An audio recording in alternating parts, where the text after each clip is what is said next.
Fala pessoal, Rian aqui e vamos para mais um vídeo dessa série de estatística. No vídeo anterior a gente falou sobre um pouco da motivação da estatística. A gente viu que a estatística é uma metodologia para a gente fazer inferências, né, entender sobre um dado fenômeno, tirar, né, criar conhecimento a partir de dados. Então vamos ver alguns conceitos formais aqui, introdutórios da estatística, né? Então, quando a gente está estudando, né, um fenômeno, a gente tem o que a gente chama de unidades de observação. Então, a unidade de observação é uma instância ou indivíduo do grupo de interesse. Então, perceba, se eu estiver estudando uma sociedade, a minha unidade de observação vai ser o quê? Uma pessoa. São as pessoas que constituem um grupo ao qual nós chamamos de sociedade. Se eu estiver estudando uma série de produção de lâmpadas, a minha unidade observacional vai ser uma lâmpada. Se for de motor, vai ser um motor. Se for de barco, vai ser um barco. Se for de índice pluviométrico, pode ser eventualmente o dia, já que representa uma série temporal. Então perceba, a unidade observacional representa a instância do grupo de interesse, ou seja, sobre aquilo, o fenômeno que nós estamos estudando. Então, cada observação e aí, bom, essa é a unidade de observação. A observação em si representa os valores para cada unidade de observação. Então, o conjunto de valores que são medidos para cada unidade de observação representa a minha observação em si. Então, quando eu junto diversas observações, né, cada uma respectivamente a sua unidade, eu tenho os dados, eu tenho os meus dados, o meu conjunto de dados que a gente chama genericamente, né? Então, assim, o que são os dados, né? O que eles representam? É a descrição do fenômeno, mas é uma descrição pura, uma descrição sem referencial explicativo. É o dado bruto, né? Não há nenhum contexto implícito nele, né? A princípio, ele é de difícil compreensão, porque ele está bruto ali, ele só tem informações, só tem números, palavras e letras. Eu não sei exatamente sobre o que se refere, tá? Não tem um referencial. E ele compreende o conjunto de observações. Quando eu pego esses dados e dou a eles, faço um tratamento nesses dados e dou a eles um referencial, aí eu passo a ter uma informação. Então, a informação é a descrição de um fenômeno com referencial e de mais fácil assimilação. Então, os dados, o conjunto de dados, é algo bruto. Tá? Algo que eu olho e eu não consigo entender a princípio. Quando eu passo a ter uma referência, uma contextualização, quando eu faço um tratamento nesse conjunto de dados e passo a ter essa contextualização, eu chego a ter uma informação. Agora, quando eu junto essa informação, eu junto um conjunto de informações, certo?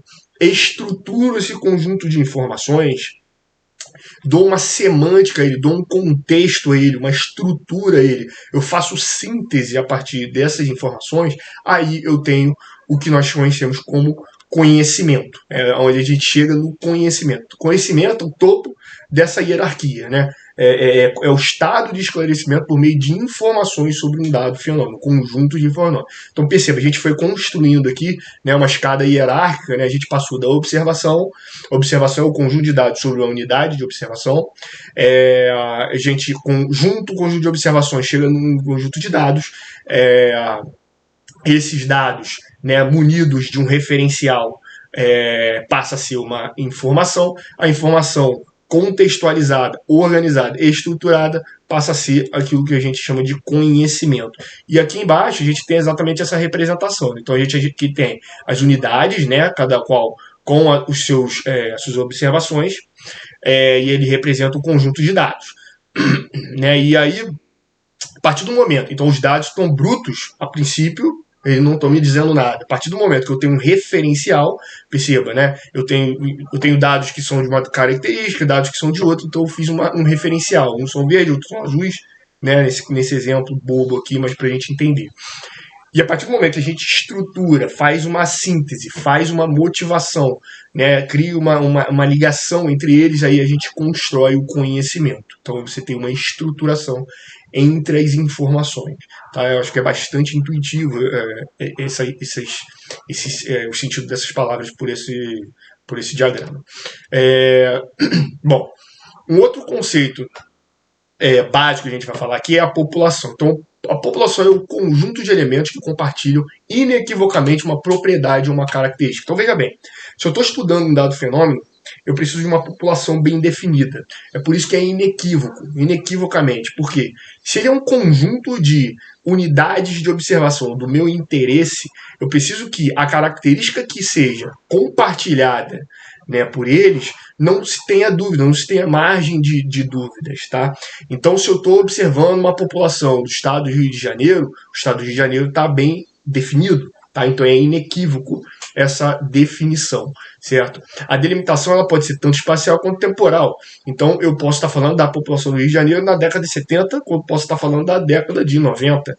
Eu posso estar falando do conjunto de períodos chuvosos de 10 anos atrás, ou do 10 anos, dos últimos 10 anos, ok?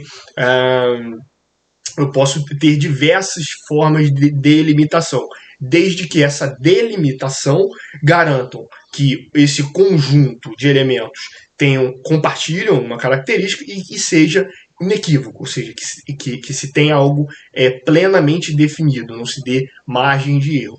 Então a população ela deve ser definida de acordo com o contexto a ser analisado. E aqui a gente já está falando sobre a questão de você planejar quais dados a gente quer coletar, certo? Então, não é razoável você incluir homens da população se a pesquisa de câncer do colo é de útero, certo? Então, aqui a gente já está falando sobre a questão do planejamento da coleta de dados, né? Então, a sua população, ela só vai ter pessoas de interesse, senão você cria um viés no seu estudo, você cria um erro no seu estudo, porque a sua população inclui pessoas que não são de interesse, certo?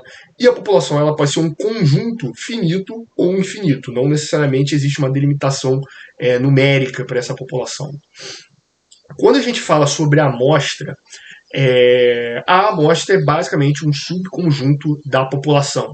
Então é uma definição bastante simples, tá? Eu tenho uma população, pode ser finita ou infinita, e eu tiro um subconjunto dessa população, ou seja, ele tem que ter as mesmas características da população. E esse subconjunto, ele necessariamente ele é finito, certo? E por ele ser finito e por ele representar uma parcela, ele é um subconjunto da população, é daí que se vem a incerteza. Porque perceba, de acordo com a forma que você coleta esse subconjunto, você vai ter dados diferentes, certo? Se eu coleto um subconjunto né, aqui no exemplo, né, se eu pegar uma amostra dessa área, se eu pegar uma amostra dessa área, eu vou ter elementos diferentes. Então, essa natureza da amostra, de ser um subconjunto, é o que determina a incerteza por detrás da probabilidade da estatística, e é daí que vem toda a área da inferência estatística. Tá? Então, quando é possível, né, e conveniente estudar toda uma população, é o que a gente chama de né, quando você vai estudar toda uma população e é possível e conveniente, a gente chama isso de censo. Só que isso nem sempre é possível, tá? E aí a gente faz todo o estudo em cima de amostras, tá, ok? Então, existem vários motivos por que não é possível ou não é conveniente estudar a população toda.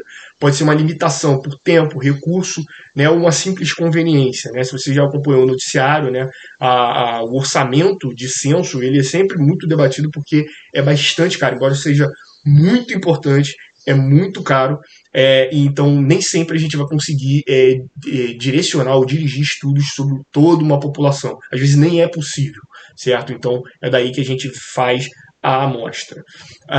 Então, esses são alguns dos conceitos iniciais. A gente continua no próximo vídeo com conceitos introdutórios.